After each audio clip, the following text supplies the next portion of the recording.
have to say that in this sort of feminized atmosphere in which we exist today, guys who are masculine and muscular like that in their private conduct and kind of old-fashioned tough guys run some risks. Feminized?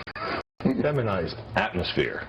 By which you mean? By which I mean that men today have learned the hard way that if you act like a kind of an old-fashioned guy, you're in constant danger of slipping out and saying something that's going to get you in trouble and make you look like a sexist or make you look like you seem thuggish or whatever. That's the atmosphere in which you operate. Masculine, muscular guy, and there's risks associated with that. Maybe it shouldn't be, but that's how it is. All right, that's Britt Hume, folks, on Spin Cycle with Howard Kurtz on the Fox News Channel. Very, very interesting remarks. And joining us now is Noah Rothman, editor and columnist from Mediaite.com. Hey, Noah, welcome back. Thanks for having me, Steve. Appreciate it. Always my pleasure. Okay, so first of all, very interesting remarks. It's something that I think a lot of people might be thinking, but I really haven't heard anybody express it, not only in reference to Christie, but maybe it's a general statement on where we are today in our whole society, where if you say anything like that, you're going to get blasted. Yeah, very candid remarks from Mr. Hume, and I think that's the benefit of being somebody who's very secure in your position and has years of reporting and commentary in your background, that you're able to say something like that. It is striking because you can automatically see where that would get you in hot water with anti-defamation groups and just people who are interested in politically correct talk in general. The suggestion there is that the culture and the media in general is wussified. To use a term that I can't think of a better one, is that they're just. No, I didn't know that. I used to not know that you could say that on TV and radio, but I've heard it used so often recently, but especially with regard to football and baseball, how they're doing it to that. So I guess you can. Yeah, you know what? That's probably where that line of commentary is coming from, the cultural commentary regarding sports and the regulation of sports and the regulation of hitting, for example. Yeah, and helmets on pitchers and all that kind of stuff. Yeah, so I guess that kind of extends a little bit to what Mr. Hume is talking about in this instance. I'm not sure if it entirely is relevant in this case, because we are talking about a misuse of authority and a misuse of power by Christie's appointees, and it's not as though this is just sharp elbows that otherwise would have been totally acceptable to a generation or two ago. This is rank abuse from what we understand of the allegations against members of Mr. Christie's staff, including some rather tasteless taking pleasure in and reveling in the political problems it was causing this Democratic mayor. So I don't know if that's an entirely fair comment. No, I think it's just an overall comment, whether he intended it or not. Maybe he did, if you listen to the whole thing, on where we are today in the media and as a society. Yeah, and I think that's totally fair to say that the press's reaction to this has been, and I think when I first saw these emails break, what I saw that was going to be the most problematic was a member of, it was first identified as Wildstein, and now we're not sure where it comes from, but it was a member of Christie's staff taking pleasure in the pains that these lane closures were causing for the children of Bono voters. Right. That to me was so base and so callous that it was going to go right at the heart of members of the press, some of whom are Bono voters.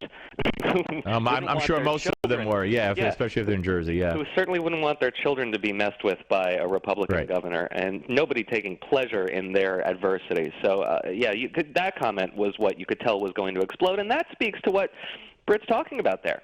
Absolutely. We're talking to a Noah Rothman, editor and columnist for Mediaite.com.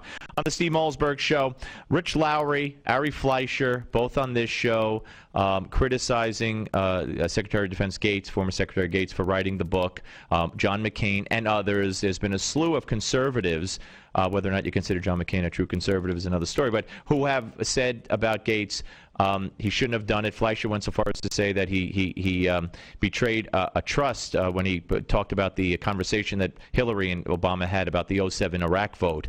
Are you surprised by the reaction to the book? A little bit. I'll have to say that I am a little bit surprised, not because they're wrong per se. I would never argue with either Mr. Lowry or Senator McCain. I think they're both very capable commentators and political members of the political class. So I wouldn't argue with their assessment. I don't necessarily share it, because the information that was revealed is so compelling, so important for the American voters to know about the political nature of the president's antipathy towards both the Iraq and the Afghanistan war, the members of his cabinet's antipathy, and how they made their decisions in a political fashion, which affected the lives of American troops. Yeah. I can't imagine how that's information that is not relevant, not important, and critical to reveal. And also, I don't recall a whole lot of outrage over, for example, Scott McClellan's book. Not to make a political link between that administration and the revelations in McClellan's book, they were far less damning, and they were also of a less serious nature. But I feel like there's a little bit of some selective outrage here. I appreciate the fact that conservatives have, a little bit of an aversion to going after a sitting president, particularly a commander-in-chief, and how he's dealing with the troops. Yeah, as does President Bush, by the way. He won't say boo about Obama, and that for that stated reason. Yeah, and that's perfectly understandable, but that's not my position. I believe that this is really critical information. Those were horrible things to reveal if they're true. Right now, that's just one person's opinion, albeit a very important opinion. But if they were true, they're very damning, and it's something that the American public should be aware of. Let me give you one more. What if I told you that Chris Christie was in charge of investigating himself, in effect, and he appointed some crony who's in the prosecutor's office in New Jersey, or Attorney General's office, who gave $3,000 apiece to each of his campaigns and gave more money to the state GOP party, and he was now in charge of the investigation. We would be talking about that, hearing about that, as part of this Christie scandal, quote unquote, forever.